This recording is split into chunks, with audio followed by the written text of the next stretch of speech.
And let's go straight across now to Patrick M. Cronin, who is the Asia-Pacific Security Chair at the Hudson Institute. He's joining us from Washington, D.C. Thanks very much for speaking with us here on WION World is One.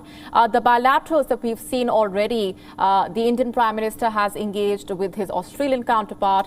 Just a short while back, he also met the American Vice President. These meetings are a lot about finding common ground before the all-important Quad summit. Explain to us the significance that the United States attaches to this grouping and your assessment of this group's potential when it comes to dealing with China and the threat posed by Beijing. Well, the Biden administration, following the previous administration as well, believe that these four democracies are crucial for deciding the future operating system, if you will, something Kurt Campbell likes to call the general rules of the road for the Indo-Pacific. If you're going to maintain a free and open Indo-Pacific and keep it prosperous and inclusive, you're going to need these democracies to come together to help ensure that the rules are followed fairly, whether they're trading rules or whether they're addressing practical problems like the pandemic or supply chain security. But they have an edge about security and defense, too. Even though the Quad itself is not a defense arrangement, the bilateral discussions are very much inclusive of defense cooperation, including Japan's discussions with India, Australia's with India, and, of course, the Americans. And Prime Minister Modi undoubtedly will talk about defense issues, among other things. Right. This meeting will also take place in the backdrop of the AUKUS agreement announcement. Prime Minister Morrison had called Prime Minister Modi to brief him about the AUKUS alliance before that announcement was made, which tells us a lot about the significance that Australia attaches to its partnership with India. If you can explain to our viewers the significance of the AUKUS partnership vis-a-vis the Quad grouping, and if, in your view, the AUKUS controversy, the AUKUS ruckus, if you may, will affect India in any way. Well, of course, AUKUS includes two of the Quad members, the United States and Australia. The UK is making a long-term commitment for Indo-Pacific security.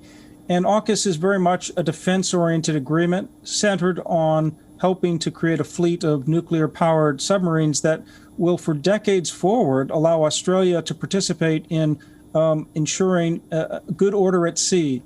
And that's an important benefit for India as well as for Japan. So there's great cooperation already from India on maritime security, including maritime domain awareness, stopping illegal fishing. But monitoring the seas is crucial for India's security. That's why India's Malabar exercise, although it's separate from the Quad, is now inclusive of all four members of the Quad, because Australia has recently joined that exercise as well. So there is an overlap on trying to ensure that the global commons, the maritime commons, are maintained openly and fairly for all and inclusive, and that China cannot rewrite the rules unilaterally, coercively, just throwing its force around with its so-called two-ocean strategy as it looks out to dominating the future Indo-Pacific. And we want to cooperate with China, all of these countries, but we want to do so fairly. And having an organization like the Quad talk about a vision of free and open Indo-Pacific and solve specific problems, and then having trilateral cooperation that can be very specific on defense, like AUKUS, can demonstrate there's some real muscle behind some of the members of the Quad as well. What about Afghanistan? The turmoil there has far-reaching implications for the entire region. What, in your view, should be India and America's priorities when the Quad leaders meet, specifically on the Afghanistan crisis?